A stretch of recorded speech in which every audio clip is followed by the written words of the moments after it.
ایک بار کا ذکر ہے، ہندوستان کے ایک چھوٹے سے گاؤں میں ایک مشہور ڈاکو رہتا تھا جس کا نام فیروز ڈاکو تھا۔ فیروز اپنی چالاکی اور طاقت کی وجہ سے دور دور تک مشہور تھا۔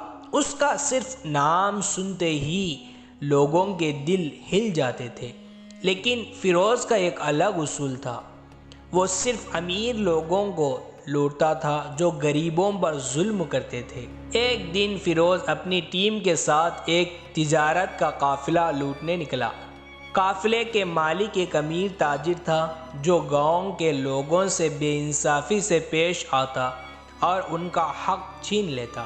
فیروز نے قافلے کو روکا اور تمام سونا اور مال اپنے قبضے میں لے لی۔ جب اس کا ساتھی پوچھا اس مال کا کیا کرے، فیروز مسکرایا اور بولا، یہ مال ان لوگوں کا ہے جو ظلم کے شکار ہوئے ہیں، سب غریبوں میں بانٹ دو۔ فیروز ایک دن ایک چھوٹے گاؤں کے پاس گزرا جہاں لوگوں نے اس سے مدد کی گزارش کی۔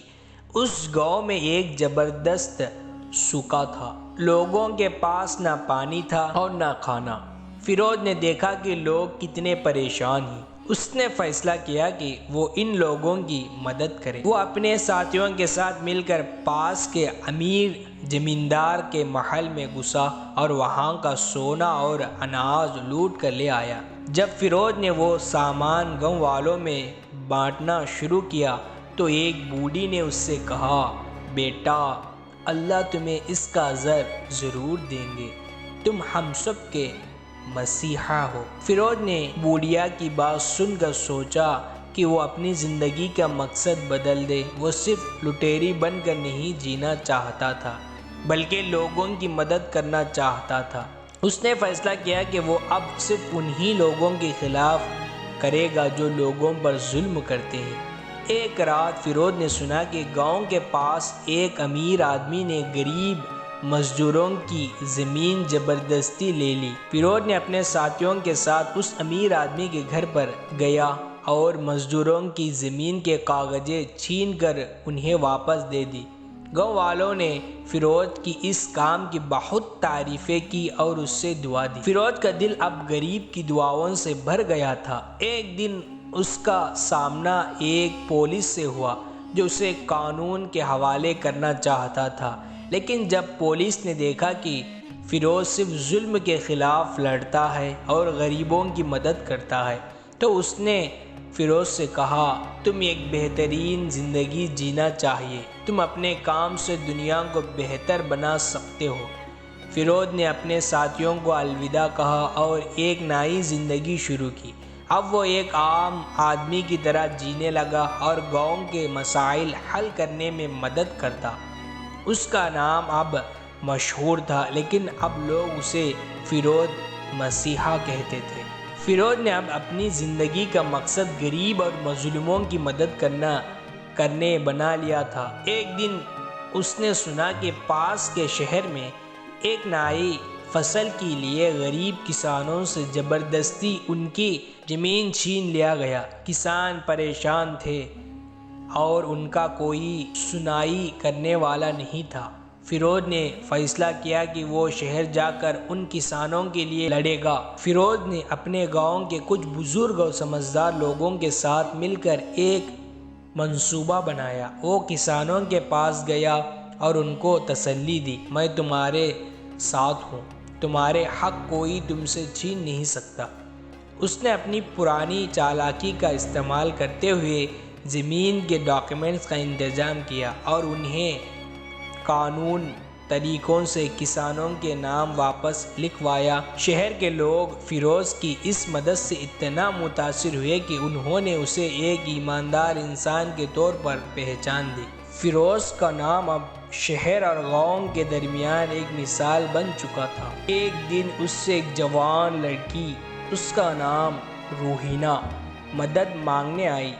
اس نے کہا، فیروز، میری والدہ کا انتقال ہو گیا اور زمینداروں نے میری ساری جائیداد زبردستی لے لی ہے، مجھے کچھ سمجھ نہیں آ رہا ہے میں کیا کروں۔ فیروز نے اس لڑکی کا دکھ سنا اور کہا، تیرا مسئلہ اب میرا مسئلہ ہے۔ فیروز نے اپنی پرانے ساتھیوں کو بلایا اور انہیں زمیندار کا محل کا جائزہ لینے بھیجا۔ جب فیروز نے دیکھا کہ زمیندار کا ظلم بڑھ رہا ہے تو اس نے ایک پلان بنایا۔ رات کے اندھیری میں فیروز اور اس کے ساتھی زمیندار کا محل میں گھسے اور سارے لوٹ مار کا ثبوت اکٹھا کیے۔ وہ ثبوت فیروز نے افسر شہر کے سامنے پیش کیا اور روحینہ کو اس کا حق دلوایا۔ روحینہ نے خوشی کے آنسو پوچھتے ہوئے کہا، آپ اللہ کے فرشتہ ہیں، آپ نے میری زندگی بدل دی۔ فیروز کی مدد سے ناخوش لوگ اب اس کے دشمن بن چکے تھے۔ ایک دن ایک امیر اور طاقتور افسر شمشاد خان نے فیروز کے خلاف سازش کی۔ شمشاد نے ایک جھوٹا الزام لگائی کہ فیروز اب ابھی چھپ کر ڈاکو کا کام کرتا ہے۔ فیروز کو قید کر لیا گیا اور اسے شہر کے بیچ سب کے ساتھ سزائے موت دینے کا حکم دیا گیا۔ فیروز کے چاہنے والوں نے یہ سنا اور وہ سب شہر کے چوک پر اکٹھا ہو گئے۔ غریب لوگ، مزدور اور فیروز کی مدد کرنے والے لوگوں نے مل کر افسر اعلیٰ کے سامنے گزارش کی، فیروز نے ہم سب کی زندگی بدلی ہے، وہ ایک اچھا انسان ہے، اسے انصاف ملنا چاہیے۔ فیروز کی مدد کرنے والے لوگ کی آواز اتنا زور سے اٹھی کہ شہر کا افسر اعلیٰ حاکم صاحب نے فیصلہ دیا کہ فیروز کی بات سنی جائے۔ فیروز نے اپنی کہانی اور اپنی نئے مقصد کے بارے میں بیان کیا۔ اس نے کہا، میں ایک ڈاکو تھا لیکن اب صرف مظلوموں کی مدد کرتا ہوں۔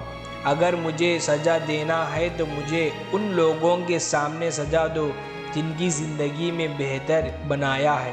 فیروز کی بیان کے بعد افسر اعلیٰ نے اسے معاف کر دی اور کہا، تمہارا کام اس شہر کے لیے مثال ہے، تمہیں اب ایک نئی زندگی دیا جائے، غریب لوگوں کا ذمہ دار بنا کر کام کرو۔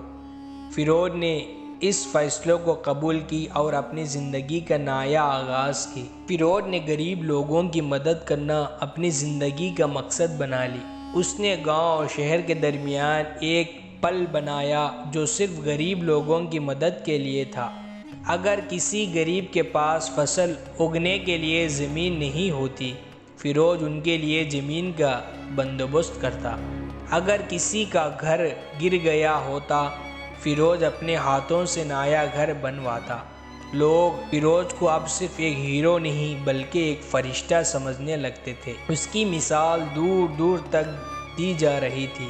غریب اور مظلوم لوگ اس کی دعا کرتے اور امیر لوگ اس کی ایمانداری اور جرات کا اعتراف کرتے۔ ایک دن فیروز کے پاس ایک بوڑھا کسان آیا۔ اس نے کہا، فیروز بیٹا، میرے پاس کچھ نہیں بچا، زمیندار نے میری بیٹی کو زبردستی لے جانے کا دھمکی دی ہے۔ وہ کہتا ہے اگر میں اپنے زمین اس کے حوالے نہیں کروں گا تو وہ میری عزت لوٹ لے گا۔ فیروز یہ سن کر غصے سے بھر گیا اور بولا، زمیندار کا ظلم اب اور نہیں چلے گا۔ فیروز نے اپنے ساتھیوں کے ساتھ مل کر ایک چال چلائی۔ رات کے اندھیری میں اس نے زمیندار کی محل میں گھس کر اس کے سارے کالے کام کے ثبوت اکٹھا کی۔ صبح فیروز نے وہ ثبوت افسر شہر کے سامنے پیش کی۔ زمیندار کا قانونی طریقے سے سزا ملی اور اس کی ساری جائیداد غریب میں بانٹ دی گئی۔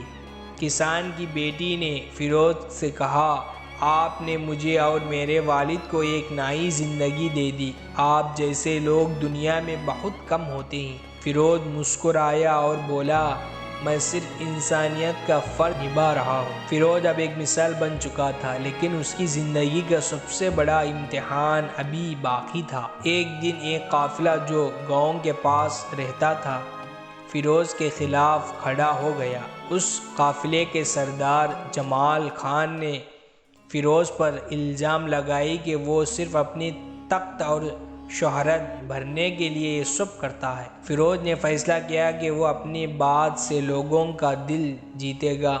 اس نے جمال خان کے سامنے خود کو بیان کرتے ہوئے کہا، میں ایک ڈاکو تھا لیکن اللہ نے مجھے ایک نیک کام کرنے کی ہمت دی۔ اگر آپ کو لگتا ہے کہ میں صرف شہرت کے لیے یہ سب کرتا ہوں تو مجھے ابھی کے ابھی سزا دے دے۔ جمال خان نے فیروز کی بات سنی اور اس کی ایمانداری کو سمجھ گیا۔ اس نے فیروز کے کام کی تعریف کی اور کہا، فیروز تم صرف اس گاؤں کے نہیں بلکہ پوری انسانیت کے مددگار ہو۔ فیروز اپنی زندگی کی آخری دن تک غریب اور مظلوم لوگوں کی مدد کرتا رہا۔ ایک دن ایک چور کا قافلہ فیروز کے گاؤں میں لوٹ مار کرنے آیا۔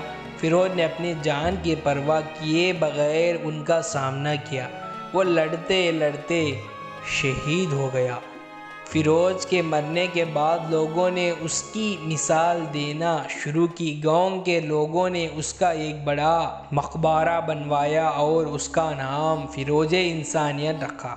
اس کا چھوٹا بھائی شاہور اس کے کام کو آگے بڑھانے لگا۔ شاہور نے کہا، میرا بھائی ایک مثال تھا، میں اس کے کام کو آگے لے جاؤں گا اور کبھی ظلم برداشت نہیں کروں گا۔ فیروز کی کہانی یہ ثابت کرتی ہے کہ ایک برا انسان بھی اگر اپنی رخ کو بدل لے تو وہ دنیا کے لیے مثال بن سکتا ہے۔ انسانیت، ایمانداری اور مدد کا جذبہ ہر قسم کی برائی کو ہرا سکتا ہے۔ فیروز کا نام ہر غریب کے دل میں بیٹھ گیا اور اس کی کہانی یہ درس دیتی ہے کہ نیک کام کبھی ضائع نہیں ہوتا۔ دوستو، اگر اس ویڈیو آپ کو پسند آیا ہو تو لائک کریں، شیئر کریں اور ہمارے اس چینل کو سبسکرائب کرو۔ خدا حافظ۔